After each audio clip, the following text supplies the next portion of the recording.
Today we're going to take a look at part three of our ecology series. We've talked about our levels of organization. We've talked about how um, abiotic and biotic living factors can affect ecosystems.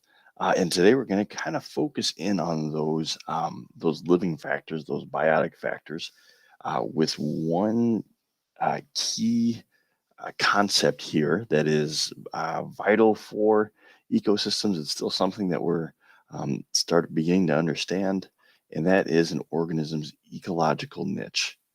All right, this is an important idea. So this is definitely something you want to draw your attention to. You want to, put a star next to it in your notes. And it's a huge idea in ecology, and that is that every organism has some kind of a role in an ecosystem or a community. Okay, I always think of it like for humans, like our jobs. Okay, every society needs to have people that have a certain number of jobs.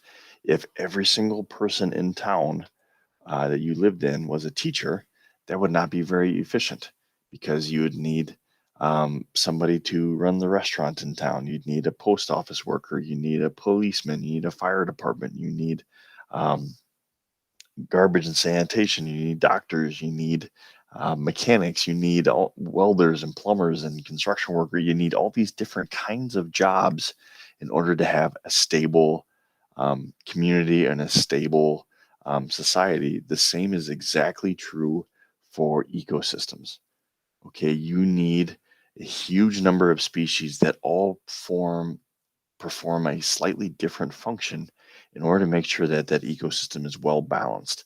All right, we're going to be talking a lot about ecosystems kind of being um, this cycle, this web, this idea that removing one part of it or throwing one part out of balance is going to tip and alter the other parts of ecosystems as well. So, an organism's ecological niche is really important.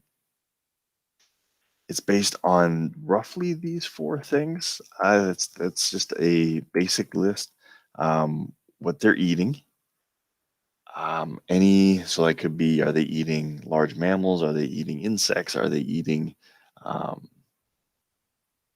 snakes, or do they not have to eat? Um, the resources that they're using. So this could be in. I always think of it like whether their den, their home, their different things, their nest, um, their habitat. Now, habitat can be okay. Are they living in the water of the ecosystem? Are they living on the land?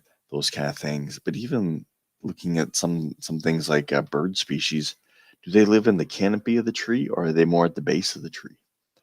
Same thing for a lot of mammals. Are they living underground? Are they living on top of the ground? Are they living just above the ground in the trees, kind of thing? So habitats can go down into micro habitats there. And then just in general, community interactions. Not necessarily are they hunting and eating something, but how do they interact with other species within that ecosystem?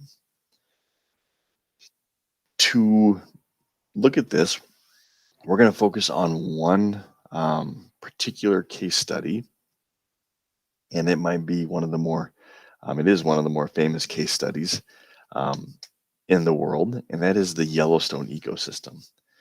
We haven't talked a lot about Yellowstone. It's a place that's near and dear to my heart. If you haven't been there, you have to go there at least once in your lifetime just to kind of see what all the buzz is about. But it's the first national park in the world, and it's home to a variety of unique geologic features and species and all kinds of stuff.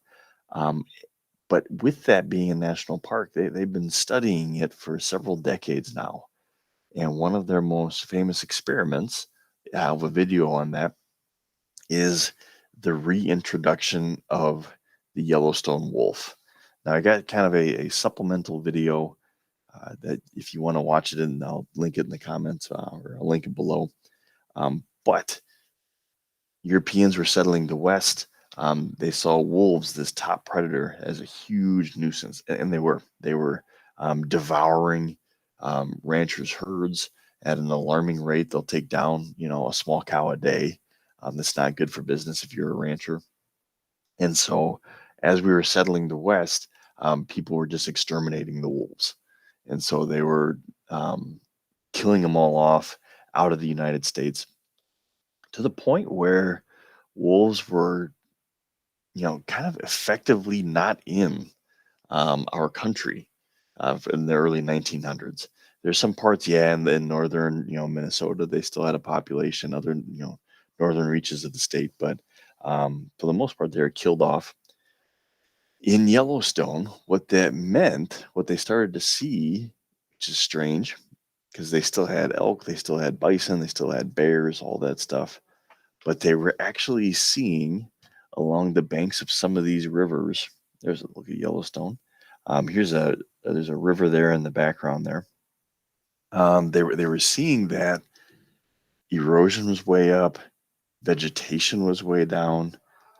If you watch the video below, they'll have some aerial photos that show that actually trees were disappearing out of the park. And so it confused people because here's this wilderness that is untouched. It is a pristine environment, yet the trees are dying off. Well, what's going on there? Well, it sure seems like what was happening is removing those large predators meant that the elk and bison and deer and antelopes, they didn't have anything to fear anymore. And so rather than being herds that migrated throughout different parts of the park, they were sitting there and just consuming all of the different vegetation and just kind of like you would with a herd of cattle.